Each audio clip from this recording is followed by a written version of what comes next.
Hello, and welcome to another Syvantis Fast Class. I'm Jessica, a Senior Technical Consultant here at Syvantis for our CRM team. And today we are returning to our series on the sales process within Dynamics 365 Sales. This is part 3 of the series. So if you haven't seen the previous classes, which I taught, I recommend you hop into the Fast Class community to check those out, but let's do a quick summary before we move forward. So the first step of the sales process within D365 Sales is the lead. A lead is a unique and semi-permanent entity within CRM.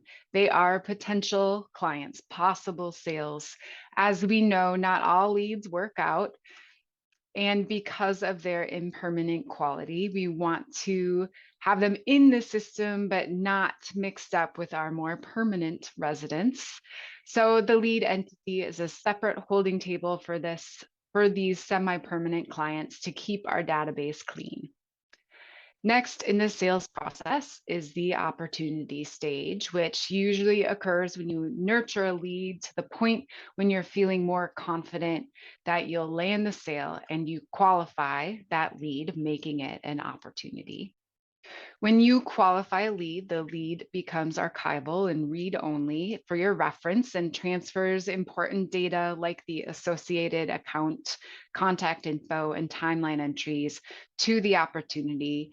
This is really handy to eliminate excess data entry for your people, saving time. You can also create an opportunity from scratch rather than through qualifying a lead. And we see this done more with current clients in our systems. When your opportunity is ready, the next step of the sales process is to create a quote proposing the product's price and quantity. We're getting closer and closer to landing a sale and completing the sales cycle. So let's dig in with how we create a quote. From the opportunity record, we can create the quote so that it automatically links the two records. We'll click into our quotes tab and click on this new quote button on the subgrid here. Processing takes a second because, as you can see, it has auto-filled multiple fields within the quote for us to minimize data entry. You do see these red asterisks next to some fields here, and that signifies that these are required fields. You will not be able to save the quote until those are filled out. So we have a default price list, our currency of USD, the name is auto-filled from the opportunity as well as the logged in user as the owner. This is the first revision, our first quote, and it's given a quote ID, a unique quote ID that will be unique to any quote you make in your system. And we have handy links here to the original opportunity and our customer. So let's go ahead and add a product. You'll see that you have the option to select an existing product, or you can also do a write-in if it isn't in your product catalog. But in this situation, Pete the cat would like to purchase some white shoes. They're fancy white shoes at $125 per unit. He would like one pair, and we are going to create that quote.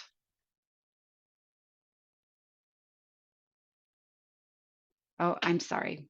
We are going to add that product to the quote. That makes more sense. I do want to point out that up in this ribbon here, we have a lookup address button. So this is a function that a lot of our clients use to fill in the bill and ship to address on quotes. You can select from multiple addresses. In this situation, we just have the one. And you can see when we scroll down here that that address has been auto-filled in bill to and auto-filled in ship to, as I selected both of those with those toggles. Okay, so we're going to save that. And right now, this is, if we go back to that subgrid here, you can see that it's in draft status. So while it's in this status, you can continue to edit the quote. You can add products, change details about the customer, etc. But once we go into this quote and activate it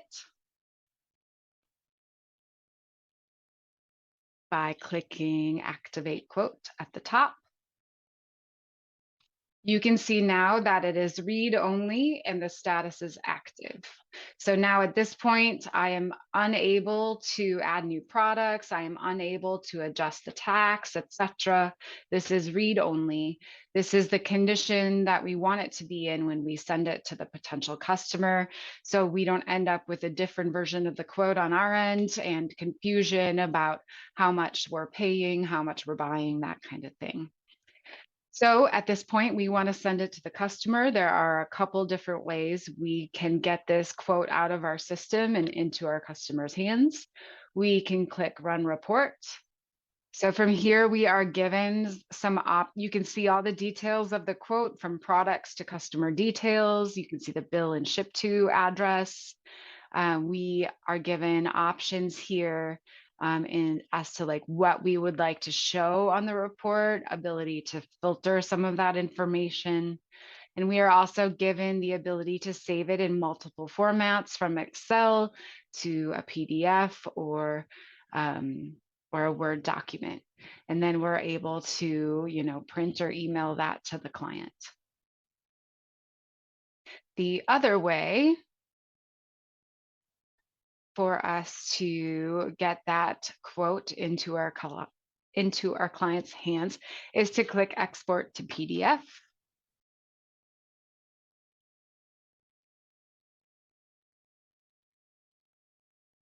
And you can see right from here, you're given the ability to email or download, but we are also, the downside of this method is you are not given the same kind of pretty formatting, and you're not given the option to kind of remove or edit some of the information available on this report. So we prefer using that quote report, that first option we showed you. Okay, so let's say that the customer came back and said they want to see some changes to this quote. Well, as you saw before, this is read only, so there's nothing we can do with this quote. It is in a permanent situation of read only here. So what we can do is click Revise.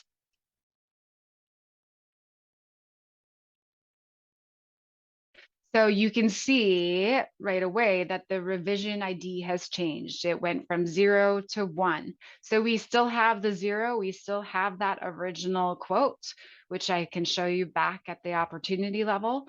But from here, now we have a new quote to work with. All that information is filled in to make it easy for you to revise. But we also have that historical record. So let's this time add a write-in product, because he doesn't just want those white shoes. He has decided that he would also like a pair of red shoes. And given his, we appreciate, what he's purchased from us previously, we're going to give him a discount on that of $25.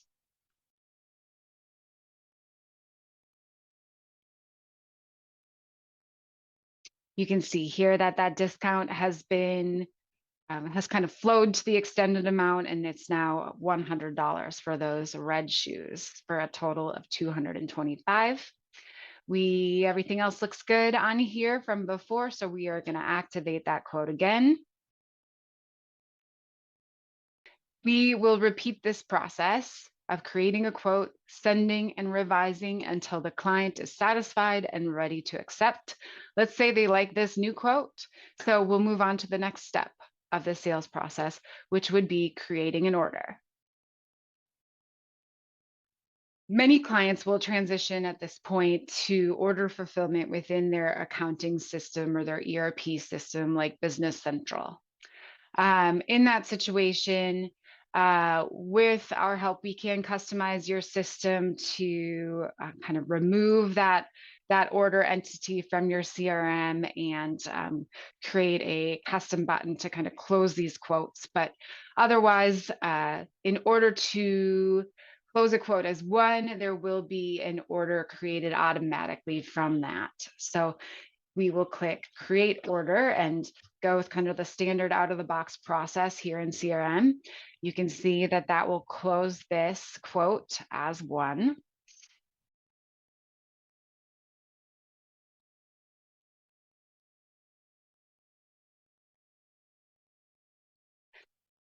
Now, from here, you can see we have kind of continuity of that sales process. We can access the quote that they accepted. We can access the opportunity simply by clicking on these links. These are called lookups in CRM. They are looking up the associated entity, the associated record that you're looking for here. So if we go back to this opportunity, you can see that not only was that quote saved as one here, we won that second quote, but we also, the opportunity was also closed as one. So once you take care of that quote situation of, marking them as closed or as one and for each or whatever, then it'll also take care of that opportunity for you.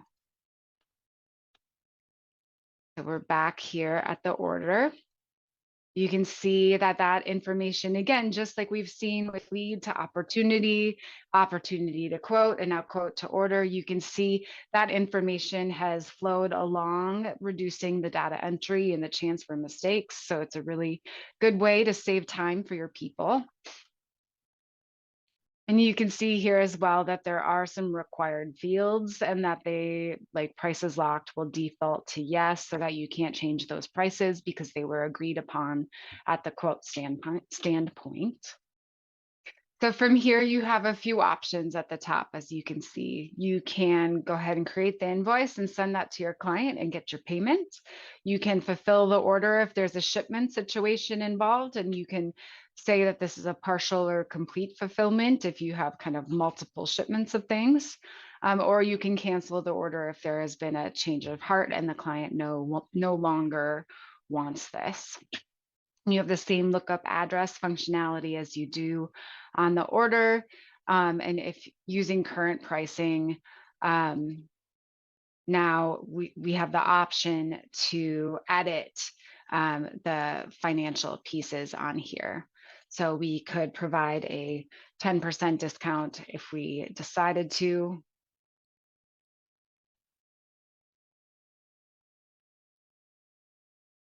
We can add additional products if we would like.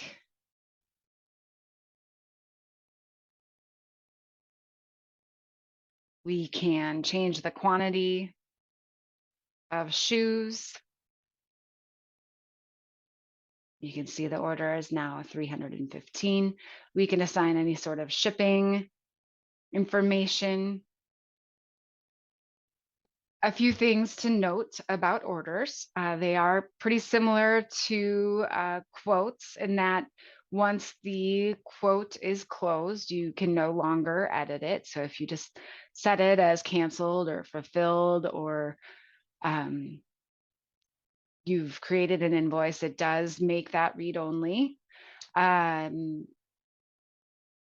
Tax has to be entered manually. As you can imagine, tax rates are different everywhere. So that is something that is not auto-calculated, that you will need to enter for each customer, each order. You can either get products through that opportunity, or you can also add at this level as we demonstrated. And we can also create this manually, not necessarily from the quote. We can also just create a standalone order if we don't have an associated quote with it too. But in this situation, we wouldn't have that associated opportunity or quote. If you don't see orders in your system, it's possible that it is not turned on or you have a custom application. So that's, maybe you submit orders to your ERP system instead, or you may just not have the necessary security rules to see that piece of your CRM. All things you can contact an administrator or Syvantis for as well. A significant bonus of using this single system for your whole sales process is that data flows through all the sales steps, as we saw, from lead to opportunity to quote to order. Each step is traceable and archived if you ever need them in the future. It is a comprehensive process, and data about your sales process is now available to parse, evaluate, and analyze. Through this, you can identify patterns, what you seem to be doing well, and how to improve. Remember that so much of CRM is incredibly customizable to suit your process. For instance, some businesses don't use that quote or order entity at all within CRM. They shift to that accounting system or ERP to continue the process. That's your process. There are ways for CRM to accommodate that. We can even integrate CRM with your ERP application to send data back and forth, which will maintain that continuity through the wholesale sales process. Another common customization that works with another system is to add Power BI to your system to create interactive dashboards and reports to be able to really dig into and analyze that data. We can do that too. That's where we're going to end the lesson today. As you can see from this series, Dynamics 365 Sales is built to guide your team through the sales process in a consistent, holistic way. It accounts for so many business needs because no two businesses have the exact same sales process. So if you're currently using D365, is there anything you now want to experiment with? Any customizations you want to make to get your system working better for your needs? And if you're not using D365 Sales, what entities and processes look like they will work out of the box for you? And what's your vision for how your sales process could work in the system? Get dreaming because we can help make it a reality. Thanks, everyone.